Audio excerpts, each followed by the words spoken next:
ನಮಸ್ಕಾರ ಗೆಳೆಯರೇ, ಇದು ನಿಮ್ಮ ನೆಚ್ಚಿನ ಕನ್ನಡ ಲೈಫ್ ಸ್ಟೋರೀಸ್ ಚಾನೆಲ್ನ ಚೊಚ್ಚಲ ಕಾಣಿಕೆ.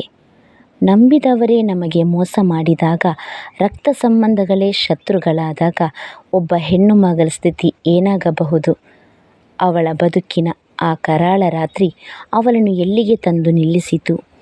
ಈ ಕಣ್ಣೀರ ಕಥೆಯನ್ನು ಕೊನೆಯವರೆಗೂ ಕೇಳಿ. ಇದು ಕೇವಲ ಕಥೆಯಲ್ಲ, ನೊಂದ ಜೀವದ ಆರ್ತನಾದ.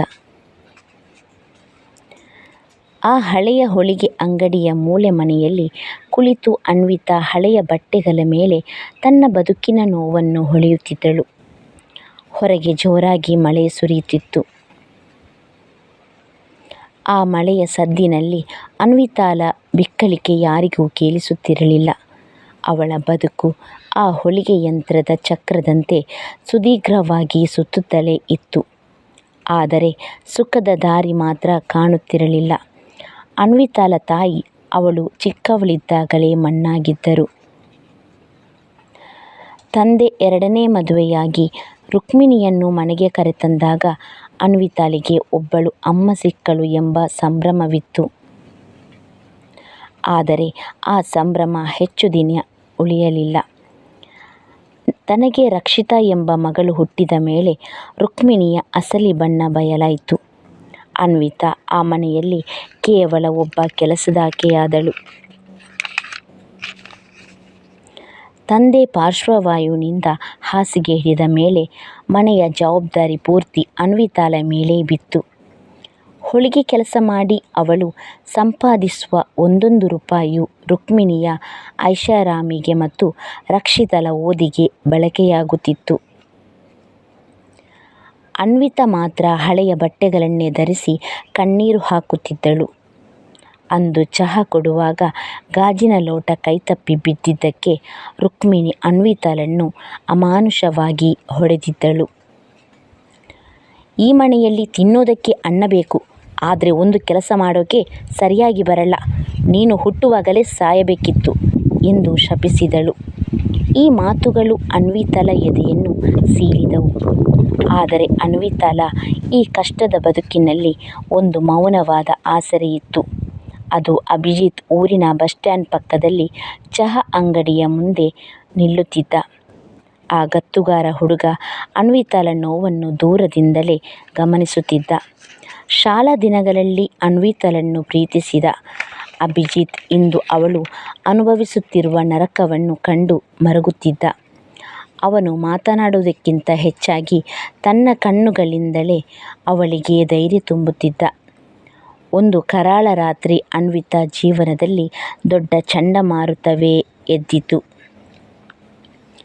ತಂಗಿ ರಕ್ಷಿತಾ ಮತ್ತು ಅವಳ ಪ್ರಿಯಕರ ವಿಕ್ರಾಂತ್ ಸೇರಿ ಅಪ್ಪನ ಹೆಸರಿನಲ್ಲಿದ್ದ ಆ ಪುಟ್ಟ ಮನೆಯನ್ನು ಮಾರಾಟ ಮಾಡಲು ಸಂಚು ಹೊಡೆಯುತ್ತಿರುವುದು ಅನ್ವಿತಾಳಿಗೆ ತಿಳಿಯಿತು.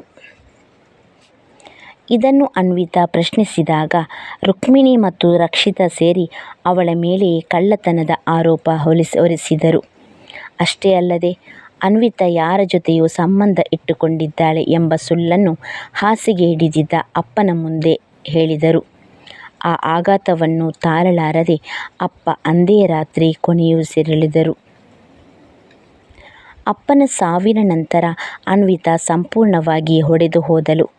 ರುಕ್ಮಿಣಿ ಅವಳನ್ನು ಮನೆಯಿಂದ ಅಕ್ಷರಶಃ ಹೊರದಬ್ಬಿದಳು. ಕೈಯಲ್ಲಿ ಒಂದು ರೂಪಾಯಿಯೂ ಇಲ್ಲದೆ, ಹೋಗಲು ಜಾಗವೂ ಇಲ್ಲದೆ ಅನ್ವಿತಾ ಅಂದು ಕಡಲ ತೀರಕ್ಕೆ ಹೋದಳು. ಬದುಕುವುದಕ್ಕಿಂತ ಸಾಯುವುದೇ ಮೇಲು ಎಂದು ನಿರ್ಧರಿಸಿದ ಅವಳು ಅಲೆಗಳೊಳಗೆ ಆರಲು ಹೋದಾಗ, ಏ ಅನ್ವಿತಾ, ನಿನ್ನ ಸಾವಿನಿಂದ ಆ ಪಾಪಿಗಳಿಗೆ ಸಂಭ್ರಮ ಸಿಗಬೇಕಾ? ಬದುಕಿ ತೋರಿಸುವುದು ಸಾಯುವುದಕ್ಕಿಂತ ದೊಡ್ಡ ಸಾಹಸ ಎನ್ನುವ ಗಂಭೀರ ಧ್ವನಿ ಕೇಳಿಸಿತು. ಅದು ಅಭಿಜಿತ್ ಆಗಿದ್ದ. ಅವನು ಅವಳನ್ನು ತಡೆದು ನಿಲ್ಲಿಸಿದನು. ಇಷ್ಟು ದಿನ ನಿನ್ನನ್ನು ನಾನು ದೂರದಿಂದಲೇ ಕಾಯುತ್ತಿದ್ದೆ. ಇನ್ನು ಮುಂದೆ ನಿನ್ನ ಜೊತೆಯಲ್ಲೇ ಇರುತ್ತೇನೆ ಎಂದು ಮಾತು ಕೊಟ್ಟನು. ಅಭಿಜಿತ್ ಸಹಾಯದಿಂದ ಅನ್ವಿತಾ ತನ್ನ ಕೌಶಲ್ಯವನ್ನೇ ಬಂಡವಾಳವಾಗಿಸಿಕೊಂಡಳು. ಸಣ್ಣದಾಗಿ ಶುರುವಾದ ಅವಳ ಹೊಲಿಗೆ ಕೆಲಸ ಇಂದು ದೊಡ್ಡ ಡಿಸೈನರ್ ಸ್ಟುಡಿಯೋ ಆಗಿ ಬೆಳೆದಿತ್ತು. ಅನ್ವಿತಾಳಿಗೆ ಇಂದು ಹೆಸರು, ಹಣ ಎಲ್ಲವೂ ಇದೆ. ಇತ್ತ ರುಕ್ಮಿಣಿ ಮತ್ತು ರಕ್ಷಿತಾ ತಾವೇ ಮಾಡಿದ ಸಂಚಿನಿಂದ ಸಾಲದ ಸುಳಿಯಲ್ಲಿ ಸಿಲುಕಿ ಬೀದಿಗೆ ಬಂದರು.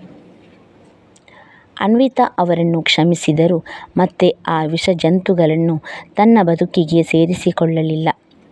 ಅಭಿಜಿತ್ ನೀಡಿದ ಆಸರೆಯಲ್ಲಿ ಅನ್ವಿತಾ ಇಂದು ನೆಮ್ಮದಿಯ ಜೀವನ ನಡೆಸುತ್ತಿದ್ದಾಳೆ.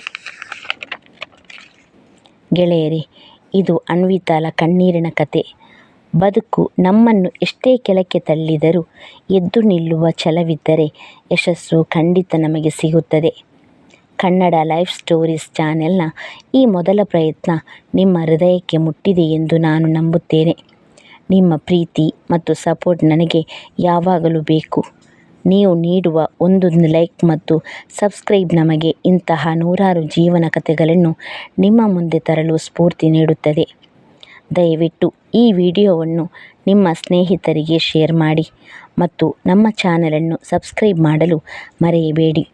ಮತ್ತೆ ಸಿಗೋಣ ಮತ್ತೊಂದು ಸುಂದರ ಜೀವನ ಕಥೆಯೊಂದಿಗೆ. ವಂದನೆಗಳು. ಸಪೋರ್ಟ್ ಮಾಡೋದನ್ನು ಮರಿಬೇಡಿ.